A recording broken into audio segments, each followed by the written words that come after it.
Okay, All good right. afternoon, everyone. Glenn, go ahead. Yeah. So good afternoon, everyone. Welcome to today's CLE program on harnessing the power of PDFs, effective document management in mediation and other ADR processes, being led by our very own Ilan Weinreb. Um, so before I introduce the program, just a couple notes. So this is a CLE program, and it's 1 hour long. So we'll get 1 credit for this. So you'll need to complete the attorney affirmation and the evaluation, which I'm going to send to you all immediately following the course. Um, so we'll email it to you, and then and so if you don't get it, let me know. But uh, just email me back the forms, and then I'll get you the credit. And for those who attended in September, that CLE for which no one received the certificate yet, we'll also be sending those certificates out too. So for some of you, you may get two. Um, this event is being recorded, and Alon, perhaps you'll have details about accessing that. Yes. Um, some other news is we're working on future programs, future CLE programs. One, we're collaborating with the Eastern District and Cardozo on a program about lawyer bad behavior in mediation. So look out for that. If you have thoughts about uh, participating in that program or have ideas about who might be a good presenter for it, we're still sort of in the early stages. Though we hope to have it in the next 6 to 8 weeks. And then another CLE on ethics should be coming up as well. So if you're interested in any of those, let me know. If you have other ideas for CLE, do let me know that. So as I'm sure you know, this court, and of course probably every court, is a document-heavy environment. And I'll say that the few PDF shortcuts that I've sort of gleaned from working in the courts that I picked up along the way have helped me organize my files and my thoughts and have really saved me a lot of time. And so I'm glad that we can have this program. So perhaps offer this knowledge to you all, and thank you, Alon, for offering it. Alon Weinreb, he's been a special master with MCamp since 2019. That's what my Yep, records say. Does that's that right. sound right? Yep. All Yep, that's right. right. All right. He's one of our veterans. And so he's also on a number of other rosters, and he's active in promoting ADR, promoting the field, such that I imagine he's a familiar face for many of you. Um, I appreciate Alon's spirit of service and that he's committed to adding value. More than anything else, these qualities are the origin of this CLE program today. So thank you, Alon, for raising your hand to do this program and contributing to the skills and knowledge of MCamp. Um, and more on Alon's bio can be read right behind him and on his website. That is Thanks so correct. much, Thank you Alon. so I'll much, pass it Glenn. to you. Okay, so just to basically start right where Glenn left off, this program, to a certain extent, is a continuation of the September program that we dealt with NICEF and documents there. And the origins for this program came about because someone was talking about annotating PDFs. And I said it's a great idea, as I commented, but the one thing you have to be careful of is that you don't show your annotations to anybody else, and particularly making sure that you have separate directory structures or using separate programs. At which point, I believe it was Glenn, but maybe someone else said, "Well, really, we have no concept of what you're talking about. Would it be nice to do a CLE program on this?" And I said at the time, "Yeah. I mean, are you serious?" So that was the basic origin of everything that came out from this. And from there, I developed the guide that just went out. One thing about today's program, if you don't mind, with a chat, you certainly can use it for posting any questions that you might have. And I think Glenn will try to field anything with respect to CLE information. From what I understand, there's going to be one code for this program that's going to be given at the end but your attendance is already being logged by Zoom. So with the exception of that code and any materials that for CLE that Glenn provides you afterwards, you don't have to do anything, at least on my end. Your attendance is being recorded by the fact that you're already on Zoom. With respect to the chat, if anybody has any questions, if you don't mind, since it's going to be coming up, please save them for the end. What I want to do with this program, since Glenn mentioned recording before, was get all of the steps that I have in the guide, which I set out, and I'll put that again in the chat so everybody can get the link, which I sent around by email yesterday. It's a guide for special masters, but also for other ADR professionals. We might have one or two of them coming on the call later on. But to the extent that this is going to be available as a recording after we're done, please go to my YouTube channel. In fact, the address for that is already in the guide. Obviously, I can't give you the URL for the video because it hadn't been created yet. But the general channel, I can give it to you. It will be posted there by Monday, March 3rd, as soon as I get it, probably from Zoom. And hopefully I don't have to do any major editing. Certainly at this point I don't. All right, with that, I'm going to jump in right to the guide itself. There are a bunch of different programs and windows that we're going to be discussing today. So again, as I explained to some people when they were just coming on, this program is going to be very much heavily involved in share screen land. All right, so if you're not seeing something, I'm talking about it, please unmute yourself and let me know. Otherwise, please keep yourself on mute for the time so that we, don't have people talking over me. And hopefully I will be able to explain most of everything that's going on through the use of the share screen. But again, you can follow along. We're going to be using the guide essentially as the tracking basis for the program. We're going to be tracking the guide as the template. That is the PowerPoint as well as the material. So here we go. And I have one or two of you on the panel over here, but for the most part, everybody should be seeing my screen. So what we have over here is actually Foxit. I'm going to start with the classic Adobe Acrobat, which is the guide. And since I see Glenn, I'll just ask him straight very quickly. Glenn, you're seeing the harnessing the power of PDFs? You can nod. I Yeah, sure okay, am. great. All right, we're ready to go.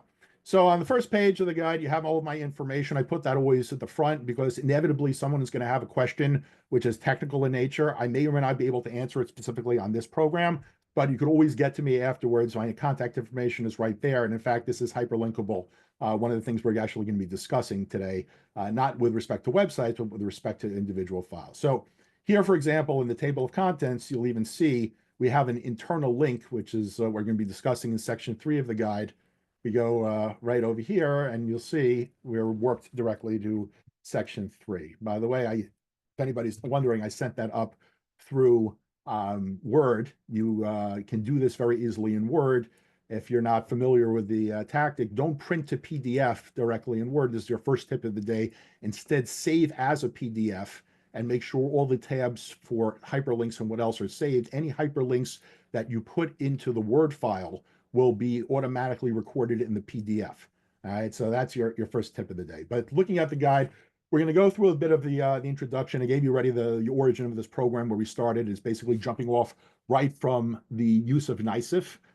You've learned in September already how to download files, how to access the case files on NYSIF. That's the New York State Case Electronic Filing System. For those people who are not special masters watching the program afterwards, it's New York State's e-filing program for the courts, which is available both at trial level and appellate level. So to the extent that you're viewing this program and you're not a special master, but you are involved in trial level ADR processes, such as Part 146 mediations, this program is also for you because the techniques that are involved apply to the files themselves, not necessarily to any specific subject matter, but it is geared ultimately thematically for special masters. Okay, so picking up again where we left off in September of 2024, we learned about NYSIF, we learned about going to a case, and you'll see in the guide that after you get this nice little introduction, there's by the way, the YouTube video link. It's right there ready, waiting for you, and all you have to do is just click there. So you don't have to send that again via email. That's ready to go.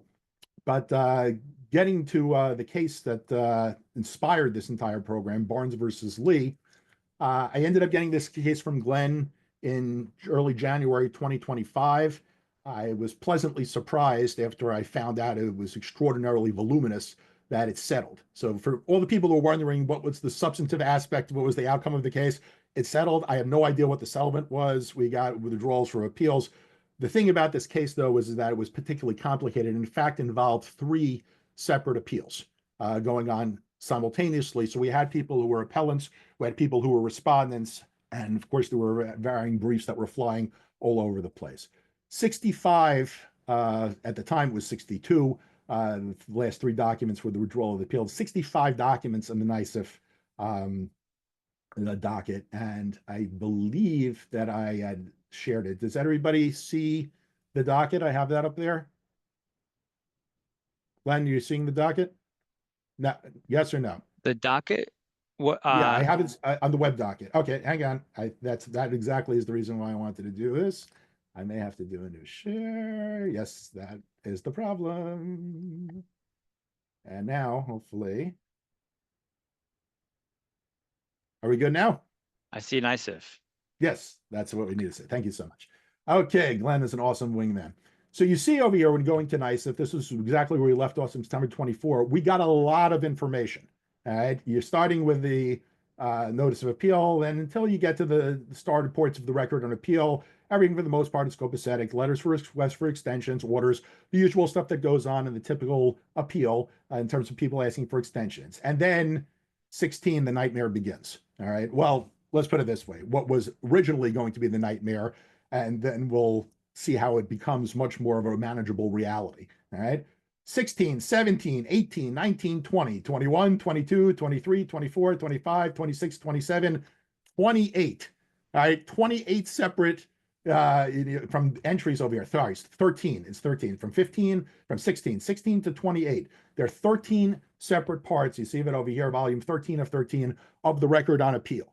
And question is, how do you deal with a record like this? If you want to manage it and quote from it, just getting information from it when you're in the middle of a mediation session, you can take all of the 13 files and then move them into what's called a PDF portfolio. Those people who are advanced in PDFs will notice right off the bat, I did not discuss PDF portfolios as part of the guide, and there's a reason for that. All right, it's searching through them is extremely cumbersome, so I wanted to give everybody here the best way to access information quickly. But in theory, you could throw them into a PDF portfolio, and then when you need to, click on each individual file and open them up.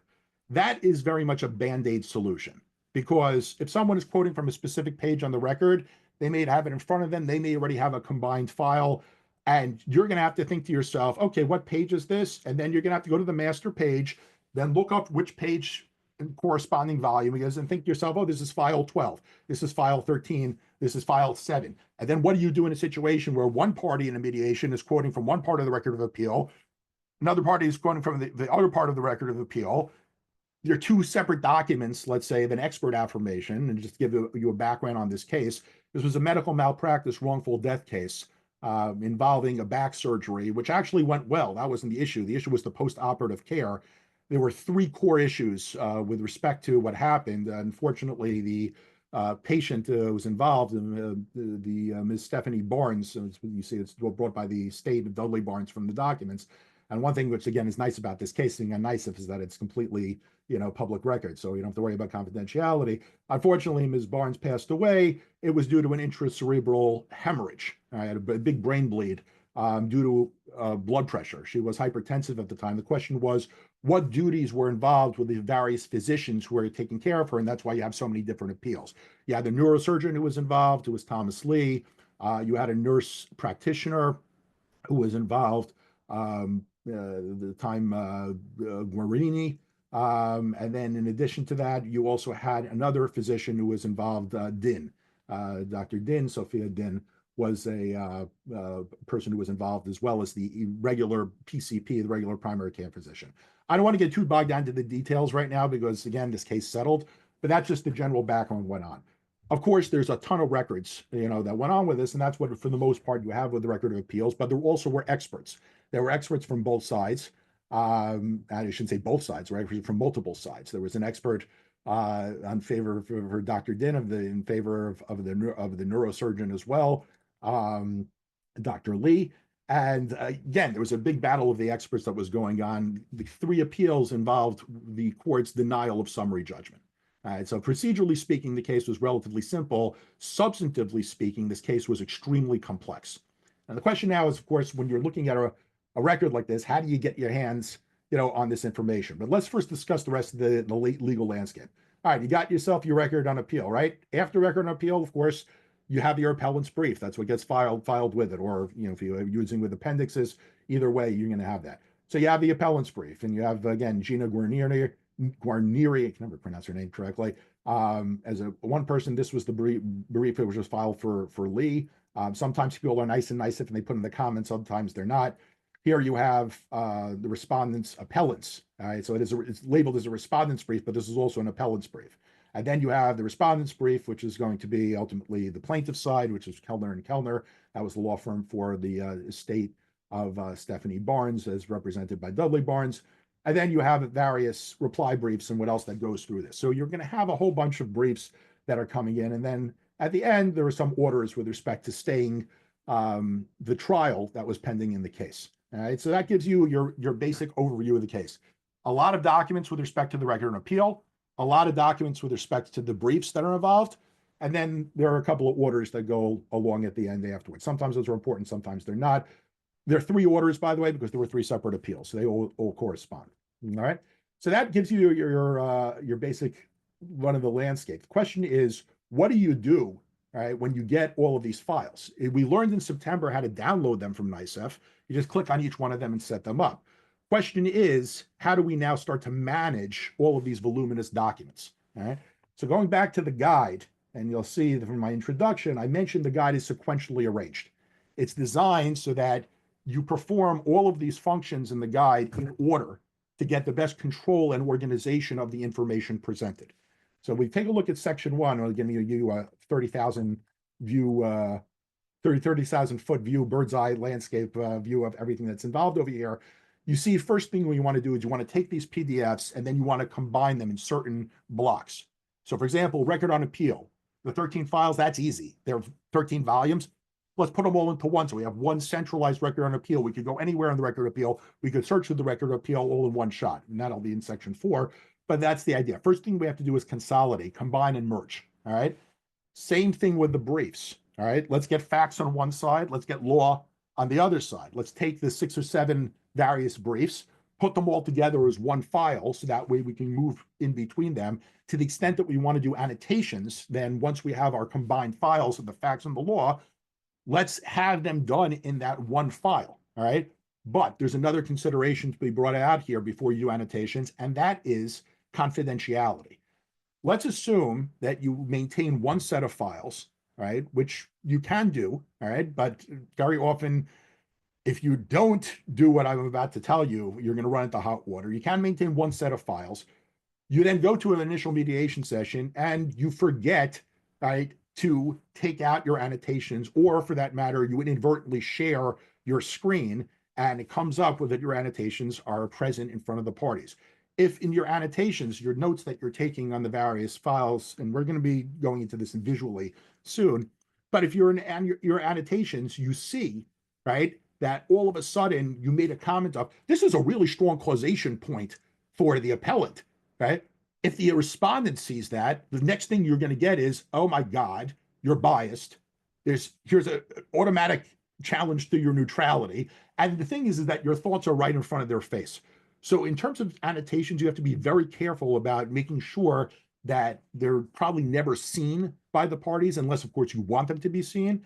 And number two, that you take appropriate fail-safe or safeguards and measures to make sure that you have really a full system to back up to protect confidentiality.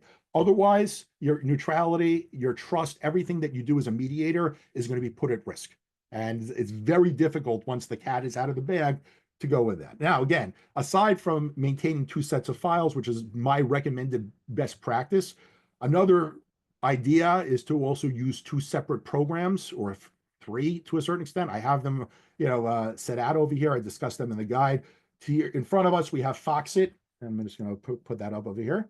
So you see the interface for Foxit. This is the editor. I'm on a trial for it. I normally don't have this, but I downloaded it specifically for this program for the trial. you'll see that the interface for Foxit looks similar to Adobe Acrobat Pro, which is my default program for which I use. And you can use any PDF editor you want. All right. To go into the economics of them, I discussed that in introduction of the guide. I'm not going to go into them extensively, but we have free PDF editors. All right. For example, PDF Gear. That's one of the ones which is featured over here. I gave you the link to download that. If you don't want to spend the money for a monthly subscription or annual subscription to either Adobe Acrobat Pro or Foxit, then certainly that's an alternative. SwiftDo is another example of a program, and hopefully, Glenn, just check in with me over here. You're seeing SwiftDo? It's see SwiftDo AI up here? Yep, good. All right, awesome. So just make sure that you're seeing that. This is another program which is a standalone. You only pay a one-time fee for it, and it's usually available at a discount. If you go to the NeoWin site, for example, I gave you the link for that in the guide. You can see a lot of these editors, more the discount, the value tier editors being set out for you to try out, and then if you want to purchase. Very much value conscious. I ended up getting SwiftDo through a website called PC World for about $40. You don't have to pay a subscription for it. It's $40. You get a lot of the functionality you see even over here, annotations and what else, for a relatively low price. Moving up, you can again then use Foxit, but whatever it is, use another program. Then, of course, obviously, there's the original program, which I've keyed the guide to because it's the most widely used, Adobe Acrobat Pro. The other thing about Adobe Acrobat Pro, or Adobe Acrobat DC Pro, some people call it DC. By the way, DC stands for Document Cloud. That was its major innovation. When it came out to it originally, that it would move from a standalone program to a software as a subscription model in about 2017.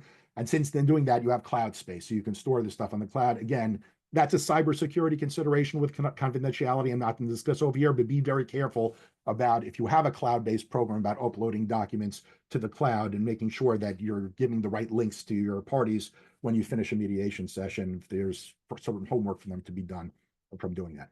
But again, the variety of programs that's out there, you have them, but use them in such a way that you protect yourselves in mediation. All right, so that's giving you an overview of section 2. You've gotten all of your documents, facts and law, consolidated them, you've highlighted them and annotated them. Now, maybe you want to set up, let's say you have the record on appeal, which we'll see soon. It was very large. All right, it was over 4,000 pages in this case. You want to be able to move from one section of the document to another section of the document without having to click and move, down. Like, now, you can do that by setting up multiple bookmarks. The problem with bookmarks in a very, voluminous document combined field is that they're going to be intensive. In fact, in this case, I want to show you the, here we are. So here's the reduced record on appeal. And I would say it was reduced because was originally from that close to a gig in terms of cyberspace real estate. I got it reduced, which is discussed in the guide, to about half that. All right, so we're talking about half a gig. Let's take a look at the bookmarks over here. These are a lot of bookmarks. Now, granted, they'll warp you to whatever page that you have over here. For example, if you want to go to the notice of motion from Thomas Lee, all right, and he even gives you the pages, you could easily go there and you're going to get, your bookmarks. The problem is that moving through this very quickly, especially if you're at the end of the file, can be cumbersome. All right. And in addition to that, you're also at the mercy of the parties with respect to whether they put in bookmarks or not. Under the guidelines that you have for NICEF, ideally, when they're piling all the documents in the record of appeals, you're going to have a printer who's doing this for you. All right. But it's not guaranteed that they're necessarily going to get every bookmark that you want, or for that matter, it's set up the hyperlinks. Another way of doing it, by the way, is going back to the table of contents and then clicking. If you're a little bit more sophisticated and you like using a split screen, here's a nifty trick if you're ever caught in a pinch. All right. You can split screen by using that bar, which I just showed you over here. You can move one page up, and then you'll see the table of contents, so you'll know where you want to go. The problem is that when you click over here, it's going to stay in this window. It's not going to go into this window. All right. So then you're sort of stuck because you go over here. So what you could do instead is you go to this window. Elon, could you show us where that split screen? Sure, no problem. Yeah. It's back. No, remove split. No. It is up here.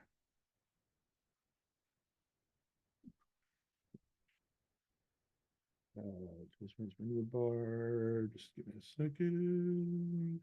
There we go. Okay. It's covered over by the other thing. So, Lori, just to show you what I did before, when you go up here, you see how my cursor has switched to a up arrow and a down arrow? Yep. Okay, wonderful. So now what you do is there, you pull down, and Oh, that creates great. the split. Yeah, that's Okay? cool. Yeah, thank you. Yeah, so that's a quick workaround. But again, the problem is that you're not really in control so much of the information as you're needing to have all these windows and screens and what else. So you want to have a better handle, right, on moving in between various places in the file, or alternatively, you want to be able to go, and this I did, Glenn, as a bonus, you want to be able to, let's say, go from the record on appeal to the briefs and vice versa and back and forth. Let's say you want to be able to do that. That's what section 3 of the guide covers.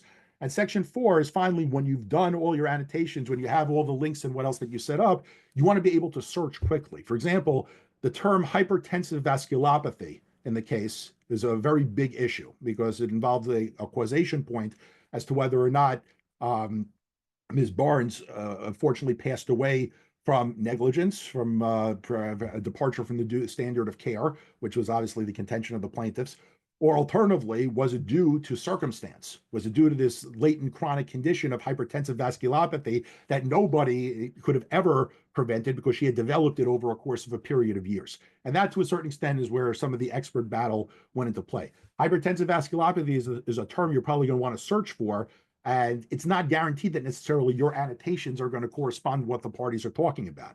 So to the extent that you want to have control over searching, that's what section 4, of the guide deals with. So with that overview, and I'm going to get into all of the steps that we have over here. I'm obviously not going to be able to show you the combination for the 13 files in the record of appeal because that takes a lot of computing power and time. My advice to you, if you have a record that's of this size, a case which is this size, and you need to combine the files in all 13, set them up to go, then let whatever program you're using to combine, whether it's SwiftDo, whether it's Foxit, whether it's PDF Gear, all of them can combine.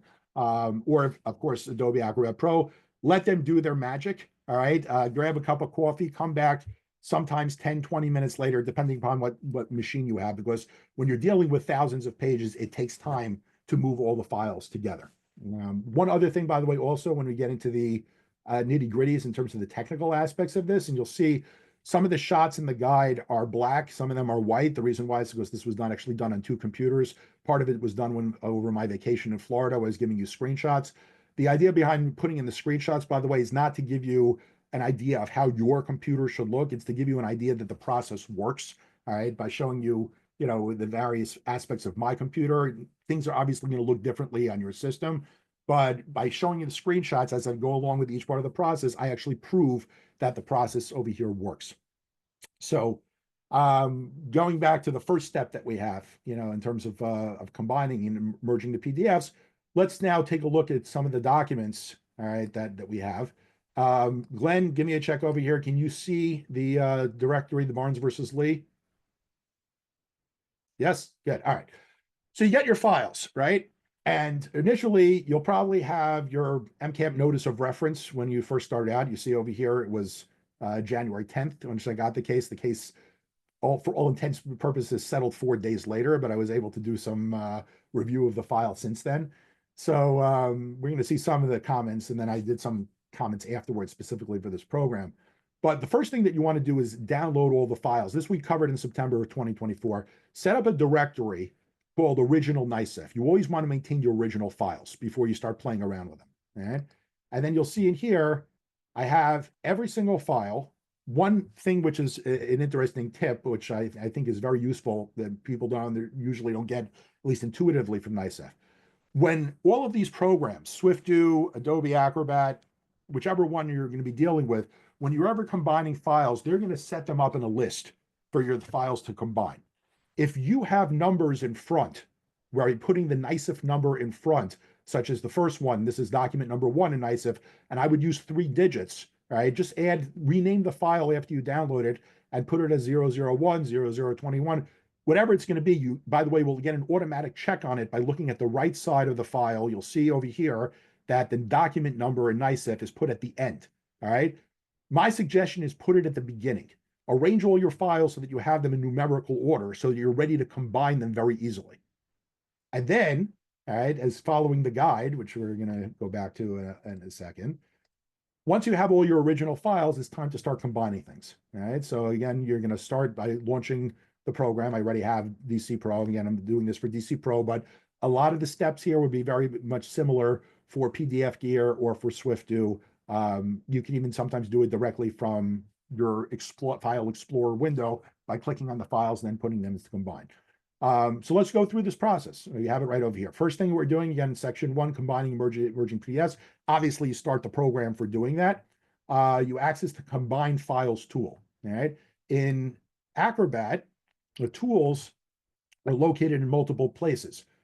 Easiest way to get to the tools is by going, hopefully you can see my cursor going to where tools are over here, and that'll bring up this nice nifty menu. You don't have to go and search through all of them by the human eyeball method. You could put in exactly what you want. So here you have combined files actually right in front of you. It's one of the most widely used functions. But if you didn't have that, you could also type in combine, and you'll get varying tools which involve combinations. The action wizard allows you to put in a whole bunch of commands and wells into a batch. We're not going to do that. As if you wanted to combine files over multiple directories, it's a much more complicated skill. For all intents and purposes, once you've downloaded all your files into your directory and you have your original NICEF files, you're ready to go. All right, so let's take a look now at what we have as the next step. All right, go to the Add Files button once you open the Combine Files interface. Let's go there. And you'll see over here, we have the Add Files. All right, add your files.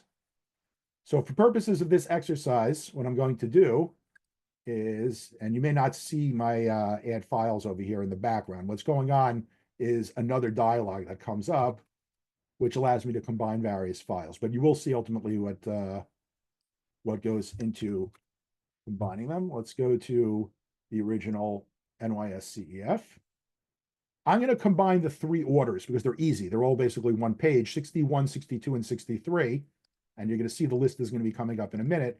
I'm going to combine them, even though they say the same thing, just to give you an idea of how the files combine. They're each identical. They're 356 kilobytes each. The reason, I should say they're identical except for one point. One is document 61, one is document 62, one is document 63. Why are there 3 of them? Because there were 3 appeals, all right? But it creates a great example to show you quickly how the process works. I'm going to go with those.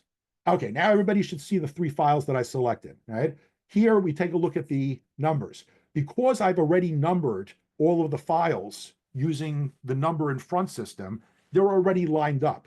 I don't have to use the up and down arrow over here to rearrange them. So it pays to be organized in terms of organizing your files in the way that I've done.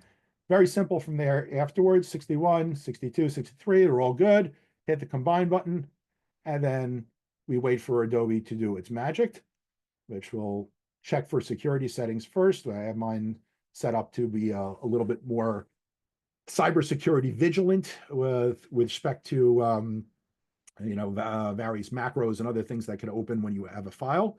We'll wait for this to go forward, and hopefully any minute now it should. There we go. Voila. All right. We now have 3 files automatically done with bookmarks. Take a look over here. Here's the bookmark for the first document. Here's the bookmark for the second document, bookmark for the third document, 61, 62, 63.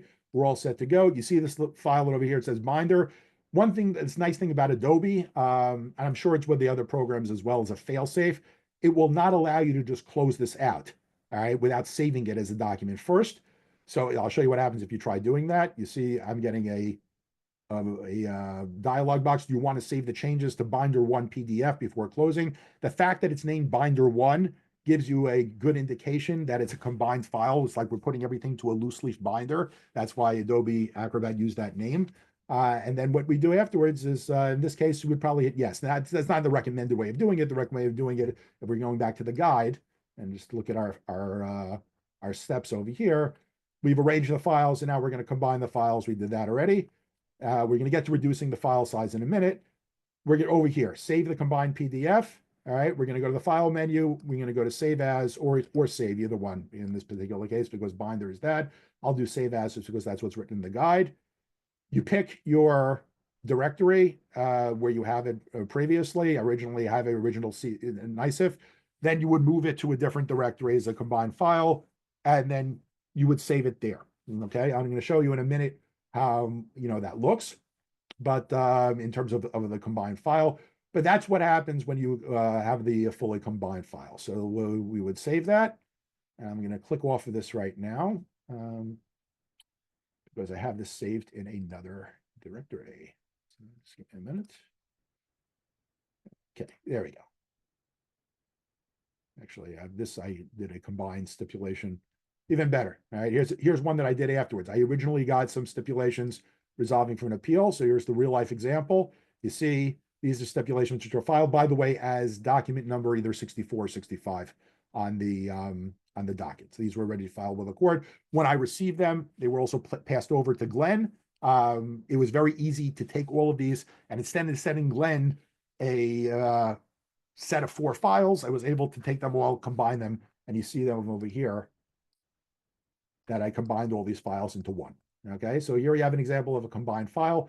Now, once you have a huge file, all right, the question is, do you want it taking up that much space on your drive? Because these are very large files. Let's again, looking at the record on appeal. I'm going to click off of this for a second.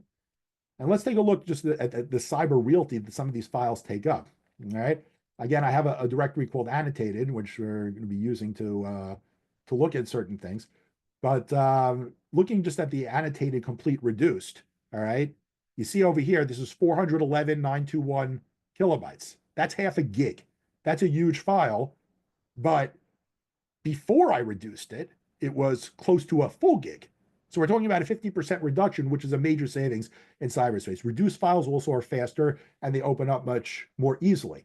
The problems that you might run into with a reduced file, however, is that some of the images may be downsampled, so they're going to look grainy. What I recommend that you do then, and we'll go back to the guide now for the second part of where we are tracking the guide, reducing the file size, is that you follow the procedure over here. You go to Tools, Optimize PDF, then you bring that up. I can even do that with respect to one of these other files that I add, or even the file that I just opened before. Let me just see what that is. Yeah, there we are. So I want to reduce this file at this point. Again, go to Tools. All right, I can then look and reduce. Or even just using this, go to Tools, Optimize PDF. So here, the guide is telling me go to Tools, go to Optimize PDF. Let me put an Optimize. And here we are, Optimize PDF. All right, pretty much straightforward. Open it up. All right, you got a bunch of options here. Reduce file size. You got also advanced optimization. That's what you have in the guide. All right. Bunch of different sets, presets. I have mine set to a custom to reduce it as much as possible. You want to make everything compatible with, as far as you're concerned, Acrobat 10 and later, because Acrobat 10 has been out for a very long time at this point. There's no reason to reduce it down to Acrobat 7. I know of only one person who actually does that, who I deal with. But for your purposes, if you don't, understand, or you want to get into all of the technical aspects about downsampling images and what else, just click on standard. All right, that usually is best for these types of things. And then once you're done with that, you click OK. All right, and it'll give you a place to save. Important tip over here: save the file as a different name. Do not overwrite, meaning you're clicking on the same file and overwriting it. And I'll show you. You see, you got a warning over here. It says save as, and the file already exists. Replace the existing file. You don't want to necessarily do that. You may not be seeing this, by the way, because this part of Adobe may not be put up. If it is, great. But I'm just saying, you do not want to overwrite the file. Instead, what you probably want to do, let me just ask, Glenn, are you seeing this dialog box, save optimized as? Yeah, I'm seeing that box and then the other box that popped up. Okay, great, excellent. So you guys saw that. What I would do instead is this: put another number or put something in front of the new file name so that you have it as a basis for comparison. Then you can look at the original file before it was reduced in size. Then you can look at the reduced file and see if there are any material differences. If there's a specific part of, let's say, the medical records, when you're dealing on the record of appeal, that you no longer can read, don't reduce the file, all right? However, if you end up not following the advice that he just said and you overwrite the original file, you're stuck. because what you've done is you've already originally overwritten everything that you combined, and then you have to go out and combine everything again back from the original NICEF, directory, getting yourself another cup of coffee.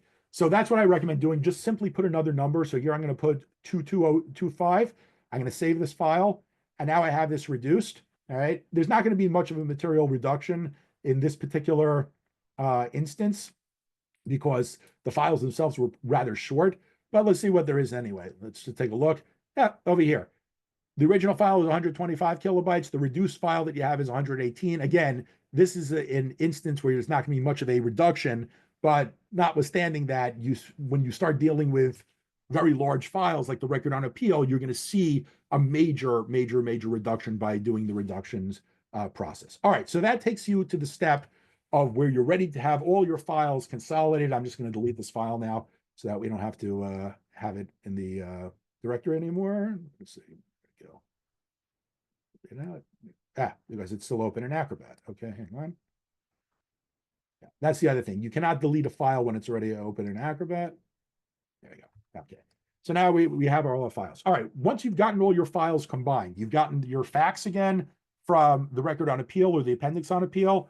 You have your law with respect to the various briefs. Once you have everything combined, all right, now you have to deal with annotations. What I mentioned before about confidentiality now comes into play. My recommended best practice is to set up two separate directories, all right?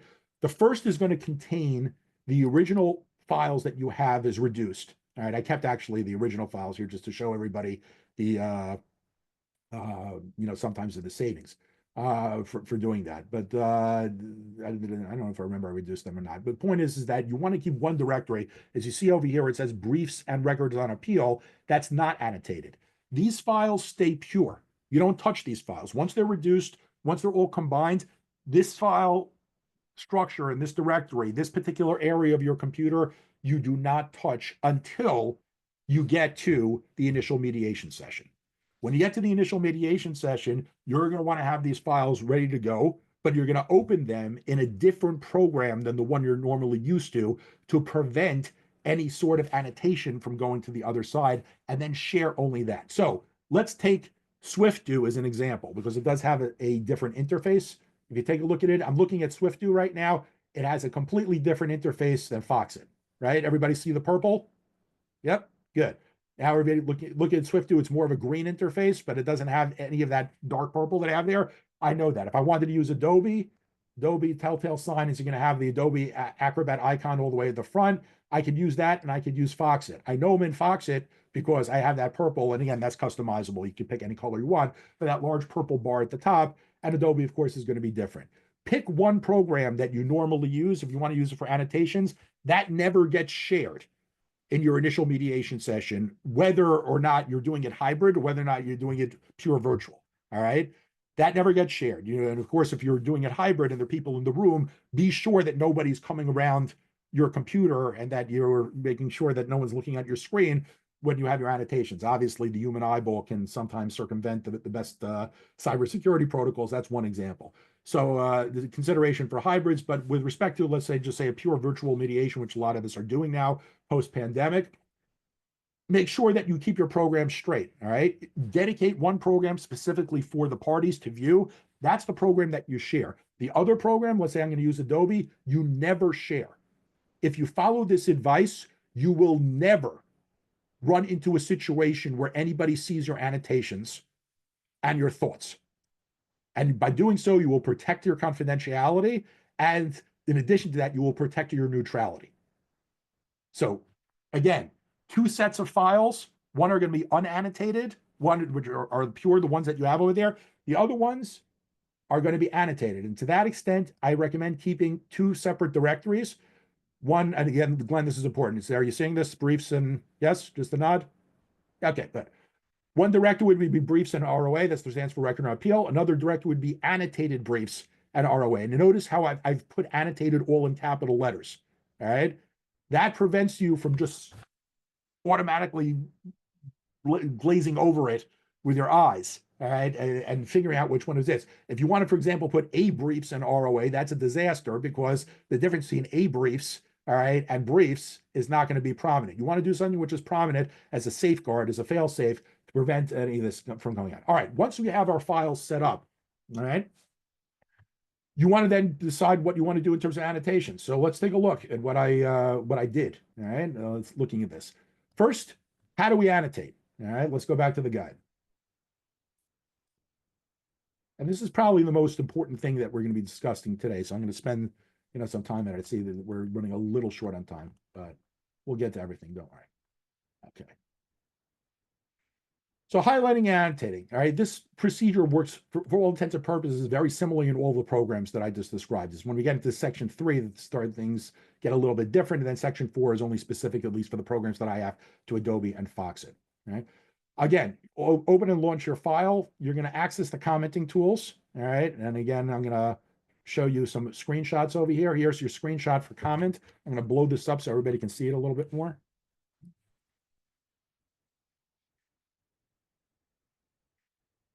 And you see over here, I did already this in the comments. So I'm trust me, if I do this right now as I'm doing it, it'll work. You open up the comment side over here, go to the highlight text tool. All right. And then highlight what you want and then add a note. So let's do that. Okay.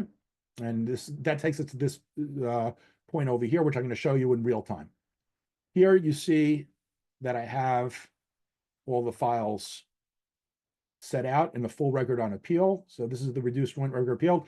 Let's say I want to highlight something in the Schuchman affirmation. All right, for whatever it's going to be. I didn't get everything. Now you see over here, this is an example of something which was reduced in file size. If you're okay with the grainy aspect of it, then great. If not, then don't reduce the file. All right. For whatever reason, again, I'm doing this very quickly. I want to just highlight this point, denies any knowledge of information sufficient. You see, I already opened up my comment part over here. I'm going to go right to highlight. I'm going to highlight. It's in red. Question, do I want a different color? Do different colors mean different things to you as a mediator? It's a question you have to ask yourself. To me, they do. I use different colors for various points. Sometimes if it's a defendant's point, I'll put it in blue. Sometimes if it's a mediation point, if it's a relationship that I can leverage for later on at the initial mediation session, I'll put that in blue. All right, because it's something which is not a red flag. It's something which can facilitate. Sometimes I use green if it's a point which I think will bring the parties together. If it's just a general point of importance, I'll use yellow. If it's a point which is critical to one side or the other, I'll use red. All right, here I have red.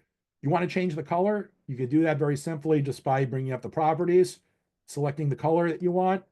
We'll make this one, for all intents and purposes, I don't know, indigo. All right, there's a nice indigo.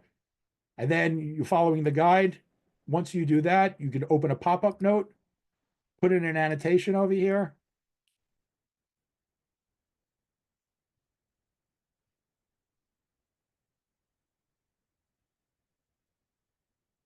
It doesn't, but I'm saying I'm just doing one right off the fly. All right.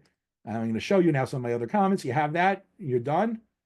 You could close it. Whenever you put your cursor over the various part of the file, your annotation is going to come up. What do you do when you're done with all the commenting and you want to see all of your annotations in one shot? All right. Well, for that, we have this nice, at least in Adobe Acrobat Pro, this nice pane over here called the comment pane.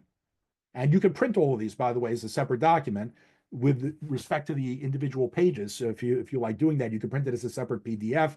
We don't have time to show you exactly that, but if you have questions for doing that, just let me know. It's a function of the print dialog box when you click Control P. You see over here, all right, I have on page 40, here's a green, all right? This is a real substantive comment, by the way, because I went through this part of the record on appeal, and I decided to add this one observation. So if you take a look at my observation, this whole series of appeals, meaning all three, boils down to whether the expert testimony proffered by the various defendants' appellants was sufficient to have required the court to grant summary judgment in their favor. Right? And that is one of the major issues that's involved. It actually is more expansive than that when you take a look at some of the annotations that I did on the main appellant's brief of Thomas Lee, MD, but it is, for the most part, this is a battle of the experts as it described to you as well.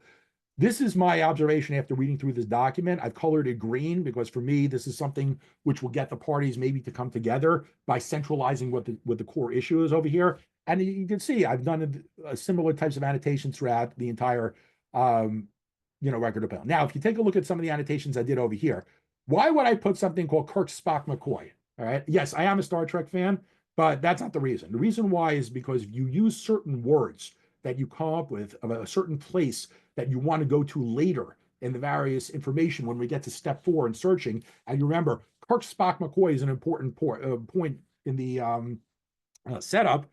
Then you're going to be able to lock onto that very quickly. Let's take a look where Kirk, Spock, McCoys are. And this, by the way, deals with the location in the brain of where the intracerebral hemorrhage started.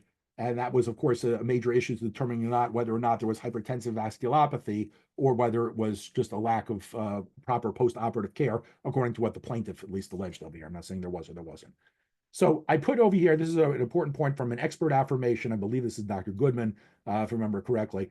But I have a Kirk, Spock, McCoy over here, a Kirk, Spock, McCoy over here, because I like this passage. All right. You have over here, such deep hemorrhages often spread significantly through adjacent brain areas and rupture into the ventricular system. This was exactly the case for the decedent's hemorrhage. And we're talking about over here, hypertensive, the keywords over here, hypertensive vasculopathy. All right, right there in and of itself. So I've keyed Kirk, Spock, McCoy to that. That's going to be useful later. But look where it is in the record on appeal. All right, page 3,466. If I am going to take notes, and remember, I could write certainly it's going to be found on page 3466. But if I want to lock onto it very quickly and I have my files closed, and let's say I do this review of the record of appeal on the briefs 3 or 4 weeks, or even sooner, 2 or 3 weeks, because there's a ton of information before I have my initial mediation session, I'm going to want a way to access that part of the record very quickly.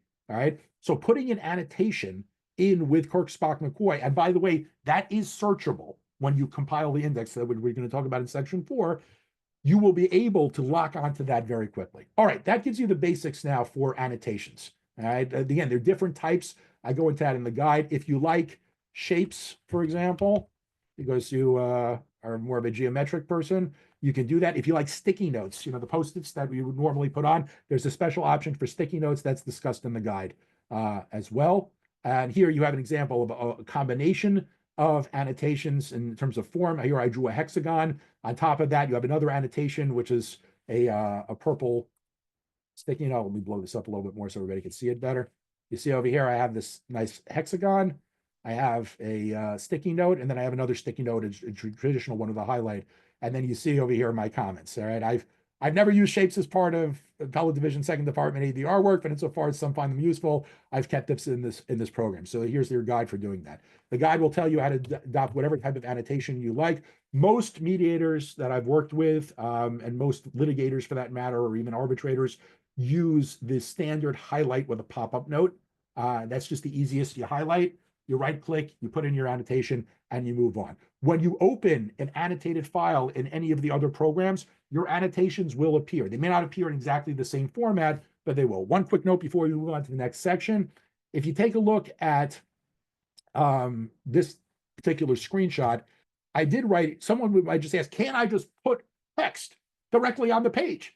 And the answer is yes, you can. The problem with doing that is that unless you key your font to be extremely different from the page which is appearing there, you are going to become confused.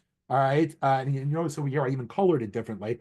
You will become confused between the text of the brief and the text that you have, at the bottom. So I did write over here, yes, it is possible to add text directly to an annotated document as a comment, but I do not recommend doing so since it is possible to become confused with one's added annotation text and the brief text, even if a separate font is used. But yes, if you're a fan of doing that and you want to put text directly on the page and not as a separate comment on the side and a highlighted note, you have that option as well. Okay, that ends off our section 2, all right, from discussion over here. Next, how do we deal with moving in between various parts of a document? All right. I just want to say we have 5 minutes. Yeah, I know. So I'm gonna I want to move okay. on to. Okay, so I'm All going right. to get Sorry, on to I don't want to slow you down. All right. Yeah, so we're going to get through All this very quickly. For the most part, the exact instructions are set out in the guide. All right, and what I'm going to do for this one, since we are running a little short on time, is I'm going to show you very quickly, all right, how to do an internal hyperlink without using destinations, which is the way they have over here. My recommended advice is that you do use destinations, especially if you're doing with different files, which I'm not going to have time to go into over here, but you can go through all of the steps that I have over here. It's a little bit more complicated for different files, but my recommendation is that you use destinations, which are specific text targets, to be able to go through this. Very quickly, just to show you how some of these links work. If you let me open up one more file. So going back to the annotated briefs in the record on appeal, you'll see I prepared two files already. One is called the source and one is called the target. In the guide, you will be able to see the two differences between the two of them. Here we have, all right, what's called a test internal destination anchor. Following the instructions that you have in the guide, if you follow them as I've set them out, you will be able to link very quickly. And here we have over here the point. If I want to link between that destination, which I just showed you before, to the test internal destination anchor, you're able to set this out by using the link tool. All right, so I'm going to show you that very quickly. Go to tools. Go to link.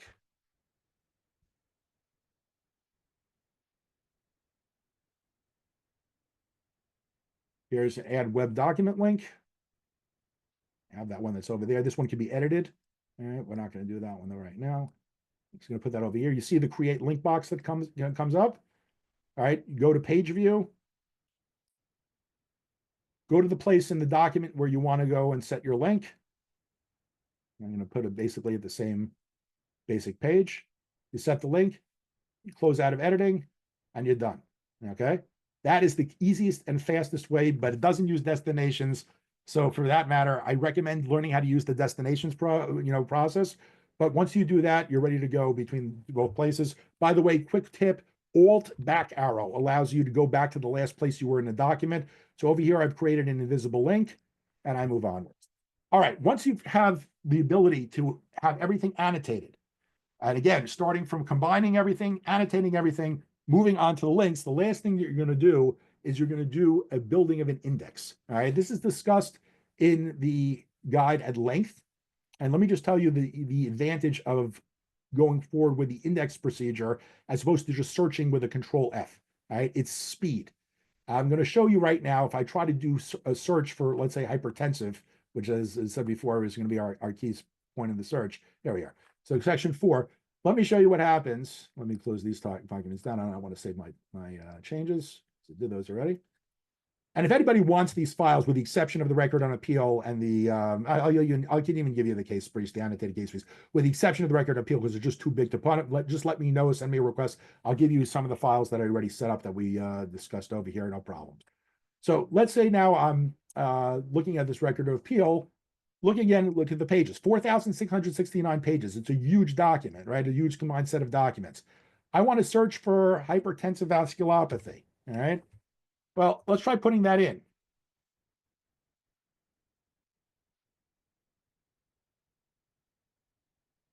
And we wait, and we wait, and we wait, and we wait, because what we're doing is we're waiting for the machine to go through every single one of these pages. You see where it says searching 289, 28300? Glenn, are you seeing this? Yeah, I think we're going to have to end the program before it's done. Yeah, no. There's just only, if you guys can give me literally another 3-4 minutes or whatever it is, just to show you how the way things are. Well, I'll be able to finish this up. This is just to show you what's going on. I think we need to see it. I think we need to see it. It's cool. Okay. So, well, I'm showing you what's going on. Okay, I have to give the CLE code, and for those who have to leave at 1:30, I'm going to let them leave.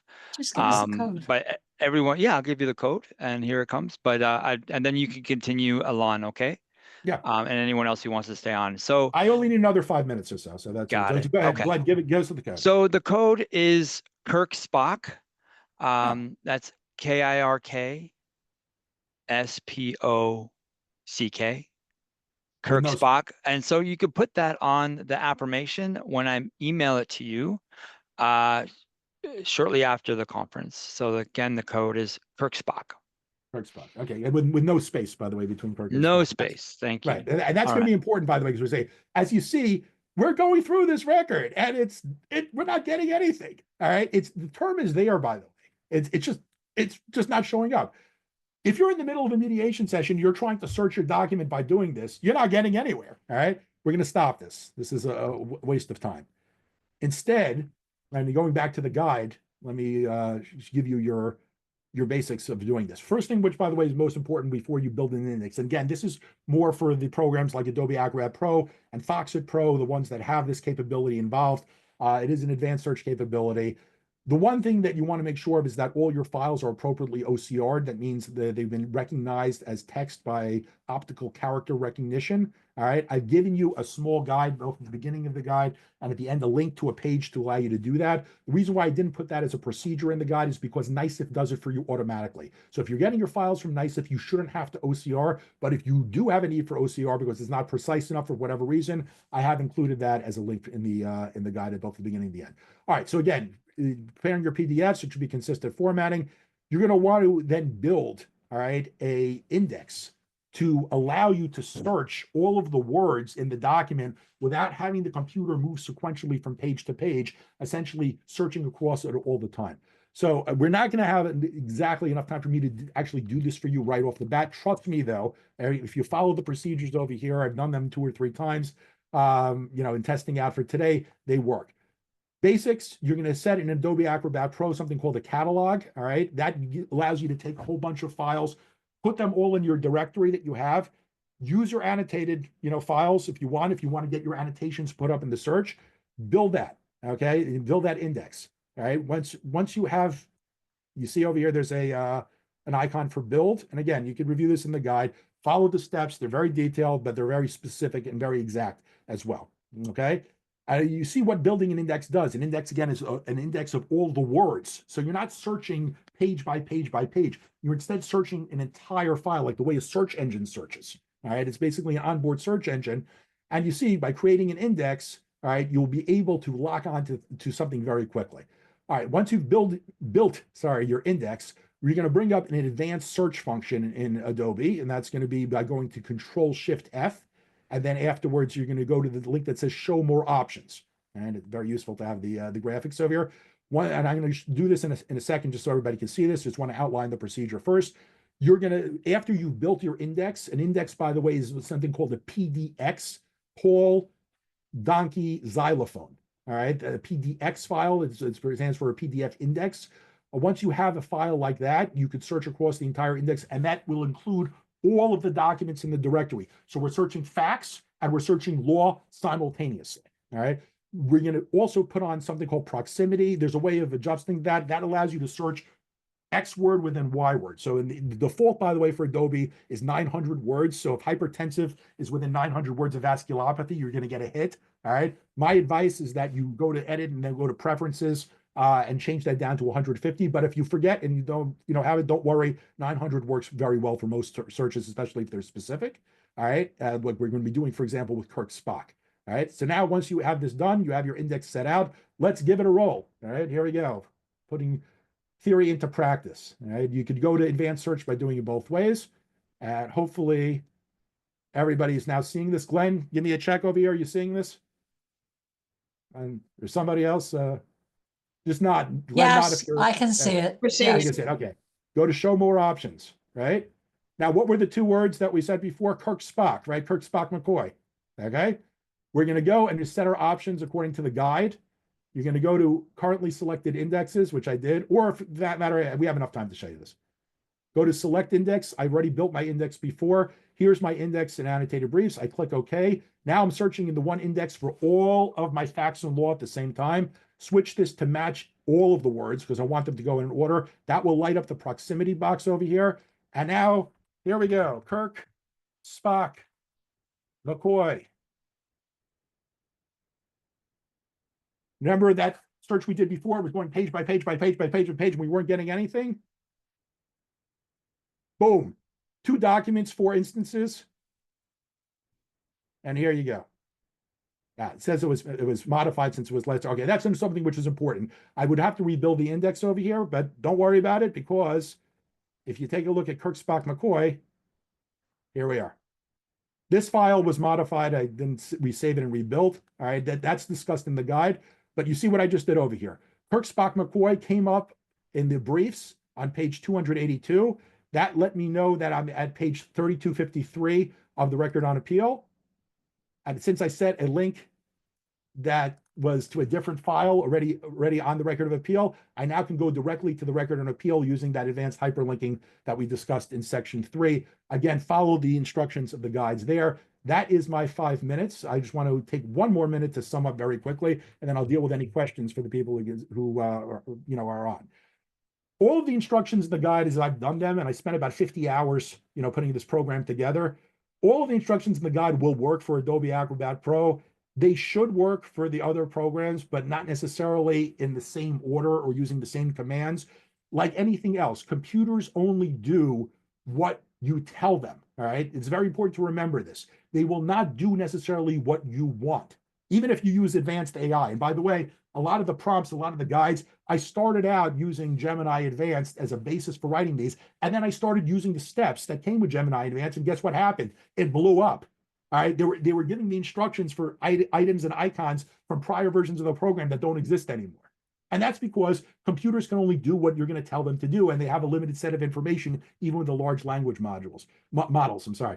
So all in all, my advice to you is this: read through the guide, practice the steps, but then you want to do this on a constant basis, not just, we'll bring this out whenever I have a case. Start using PDFs as a regular practice in terms of annotating them, in terms of working with them, in terms of linking with them, just to practice, even if they're simple things, even if they're regular court orders.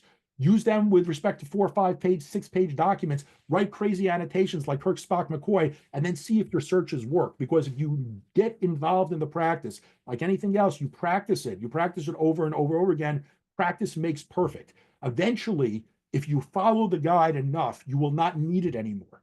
And then when you start using other programs like SwiftDo, like PDF Gear, and what else, you'll be able to realize, and here, for example, we're in PDF Gear, here's the comment menu, here's the highlight. I'm going to move right over here. I'm highlighting it, right? I want to add an additional comment and what else? And I, have this. I can add text or put a text box or an area. I want to put in a note. There you go.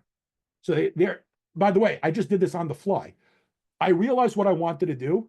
All right. I may not have the same colors, I may have the same thing, but I just did this on the fly for you. All right. Without having practiced the skill before. The reason why I was able to do it relatively quickly, I should have been able to do it a little bit faster, but the reason why I was able to do it relatively quickly is because I've done this in Adobe Acrobat Pro so many times that it's basically muscle memory. It's the same thing with any program that you use. If you follow and understand the basic theory of the steps, I want to highlight, I want to put in a note, it doesn't make a difference what interface you use. You're using PDF Gear, you're using Foxit, you're using SwiftDo, you're using Adobe Acrobat Pro. It doesn't make a difference. At the end of the day, you will have the power to harness the power of PDFs and to ultimately control the information of the case by organizing it. That's what I'm pointing, that I can't emphasize enough. Organization and control are interrelated concepts. The better that you're able to organize your information, as I explained before, in setting up your directory structure, combining the files, merging everything, and then ultimately putting in your annotations, hyperlinking so that you're able to move quickly, and then setting up a robust index with your own terms and your own annotations, which records those annotations, so that you're able to move very quickly between various documents. You're able to have a much better control over the information in the case. And number one, aside from making you appear much more knowledgeable about the case, it will also give you a better handle on the various needs and interests of the parties that come up in mediation so that you're able to resolve these cases. All right. That's my presentation for everybody. I hope everybody enjoyed it. Thank you, Alon. Are there any questions at this moment? Okay, so let me just see if there's anything in the chat. Is there anything in the chat that, sorry, Claire. Okay, I see how to go. There isn't. No, okay, but guess what? This is going to be available on YouTube. Go ahead, Lori. Yes, it's going to go ahead. Just one quick question. Sorry, Alon. Lori has a question. Yeah, just one quick question, Alon. Can we print out our comments? I wasn't sure if you said that we could do that. Yes. In fact, if let me just ask, does anybody have any other questions regarding any of the presentation? If not, and people want to stay on, I'll show you exactly how to do that. No? Good. All right. Let me go back to Adobe. All right. Well, thank you, everyone. I have a meeting right now, but I'll let you all compare notes and just send me that roster list, the registration list. I'll give you the list of all the participants, and again, except for the code, which we said before, Kirk Spock with no spaces. You will not need to do anything in terms of my recording your attendance. Your attendance, as long as you've been on the meeting the entire time, has been recorded automatically. Glenn, thank you so much for But you allowing me will to need to present fill this out the program. affirmation for CLE. Right, no, that's going to be sent Okay. around. I'm saying from my end. Yeah, there's nothing technical that Okay. needs to be done to my end. Okay, Okay. so Thanks, everyone. Okay. you're very welcome, And Glenn. thank you very much, Alon. This guide is phenomenal. Thank you for all the time you put into it. Oh, you're very welcome. Okay, Right. so Lori, to answer your question, all right, when you're at the file, let's say over here, I want to take a file which actually has annotations. So I'm going to go back to my complete reduced joint record on appeal. All right. Actually, that's not a good example to print, because if I try to print that, that's going to be a nightmare, for what it comes out to. Let's just print the mere 571 pages that we have over here. I want to print out a version of this particular record, not record appeal, a collection of appellate briefs. I want to print out this particular collection of appellate briefs with my comments. Okay. Obviously, we're not going to do that by printing a full hard copy. That's insane. All right. You're going to blast through a whole ream of paper automatically. It's 500 pages. You're going to have to reload at least once. You can only imagine how many times you'd have to reload on the record of appeal, and it serves no purpose. You're going to take that paper and basically throw it into recycling. It's going to go back to the Amazon rainforest, hopefully, or something like that. So here's what we do instead. All right. Let me just close out the comment bar. Go to always, whenever you're dealing with a file you want to print it, go to the first page. All right. Go to print. And Laura, can you see the dialogue here where it says print? Yes. Yes. Okay, Yes. very good. If you take a look where it says summarize comments, Yes. all right, you're going to select Adobe PDF, to print, or for that matter, if you don't have Adobe installed, you can use Microsoft Print to PDF. All right, Gotcha. that's another default. Most people have Microsoft Print to PDF already installed, because it comes along with Office, and most people have Office, that it comes like that. If not, you can download also other PDF editors. But again, you want to print the PDF. Do not, all right, print the hard copy. You'll know very quickly, because your printer will start spitting out pages, and then you're gonna have to stop it. And very often, sometimes people don't realize what to do, and in a panic, they pull the plug. That's not good for the printer. All right. If you have to pull the plug, you pull the plug, but it's not a way of doing that. Otherwise, you try to use the spooler. You could sometimes turn the power switch off. That's a little bit better than pulling the plug, but then it'll cause all problems that you have with your point. Documented markups. Yeah. So you want to do is documented markups over here, and then you want to just summarize comments. Do you want to, they'll give you a little dialogue. Do you want to include the text of summarized comments in the document being printed? And the answer is yes. Gotcha. Okay. Give it a little bit. Now, again, this file is large. This file is a 571 page file. So give it a chance to do its thing. With respect to large operations, so this is why I mentioned before about getting a cup of coffee. All right. But I can also do it with one, if I wanted just one page, if I want to, sometimes, when I do my mediations, I just print out salient pages so I can refer to them right away. You could print individual Instead of pages. print all, I would just print that one page. Right. Or the other thing you could do is very simply print the document so you have all of your comments, set out. Wow. There's a lot of this one. Yeah, no, that's cool. Yeah, I mean, if you have a lot. Yeah, I get it. This is great. Thank you so much. I have to run too, but this was great. I got a lot of good tips out of this one. Thank you all right, so great. much. I'm so glad that you have. If you have any questions, Nancy, just before you go, if you have any questions, please, send me an email and wait, one real quick question, the OCR. So if I'm scanning a document and it always says to me, you can't read the whole thing. Is that what OCR is? Yes, that's to a certain extent what it is. In order to do that, follow the guide, the link in the guide that I have over there. What you want to do is you want to set your OCR settings to searchable text at 600 DPI. That's 600 docs per inch is the standard for doing that. And then from there, you'll be able to pull it off. Okay, perfect. Yeah. I gotta go. Yeah, very good. Thank you. Thank you. You're very welcome. Thank you as usual. You're really, you're just so impressive. It's just, you're so kind, first of all. Thank you, even while you're on vacation, responding. Oh, really, my pleasure. You're amazing. Let me just see if does anybody has, while we're waiting, there he goes. It finally is finished. And now the question is, where did it go? Give me a second. It's like, let me just see if, Laura, you're the only person who's left. Yeah, I'm still there. Yeah, okay, fine, good. So you're going to see where it ultimately went. Let's see. Let's go back.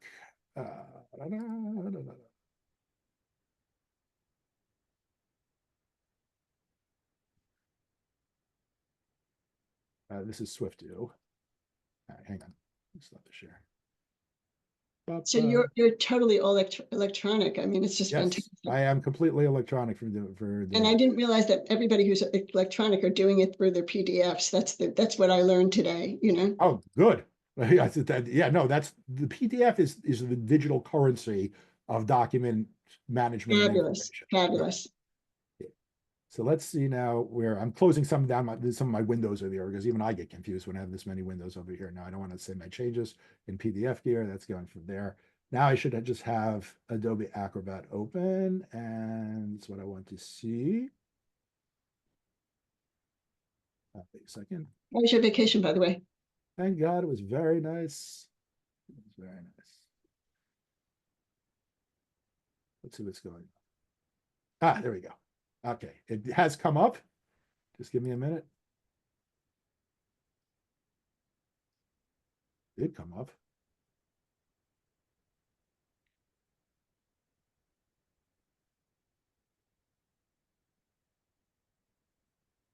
Try this one more time again.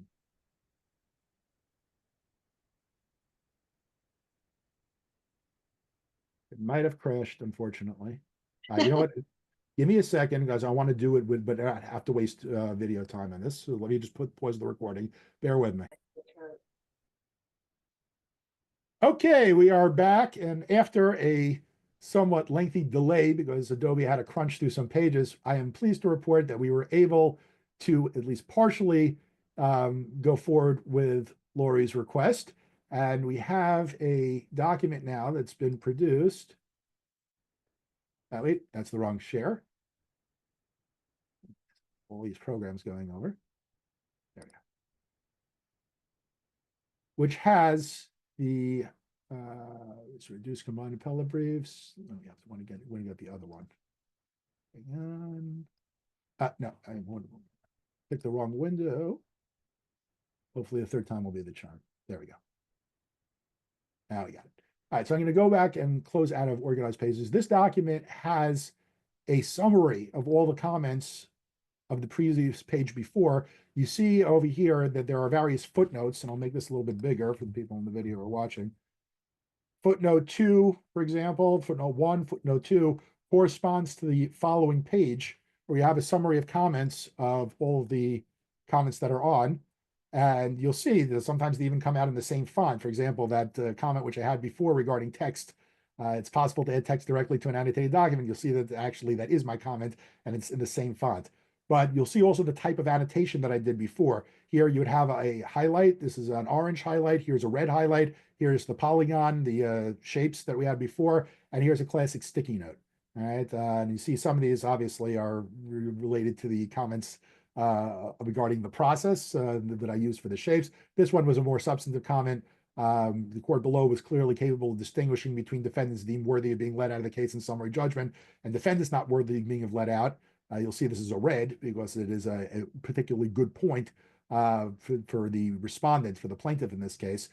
Query whether the typical 1/3 chance of reversal in the appellate division second department is lower in this case in light of this distinction made by the court below, because it did allow summary judgment and for certain causes of actions with respect to certain defendants. There was one defendant who was actually dismissed entirely from the case on summary judgment at the court below. And then other causes of action, for example, lack of informed consent, were dismissed, I should say. There was multiple defendants where they had those causes of action were dismissed by the court on summary judgment, but not the causes of action dealing with medical malpractice. So here you have a particularly sensitive comment that maybe you don't want to necessarily show to the defendants or the appellants in this case, and really would be something to deal with the respondent with respect to the way they're approaching the case. On the other hand, it's also possible that the courts below might have overlooked certain precedent, and it might be something which you're not going to want to bring up because the defendants appellants might feel confident in doing that. Again, as a mediator, this is going to be your choice to bring up whether you want to bring this before the parties and discuss it,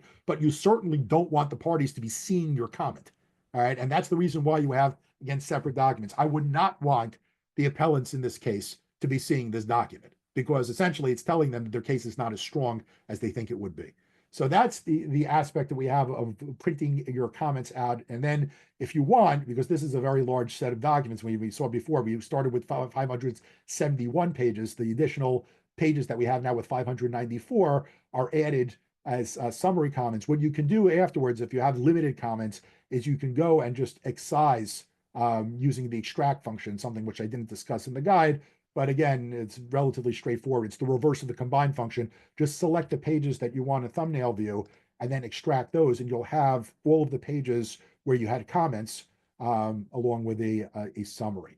What we're going to do now is I'm going to stop the recording one more time. I'm going to see if we can get the comments to be displayed side by side directly on each of the pages, assuming it doesn't take that long. If not, then this will be the end of this recording.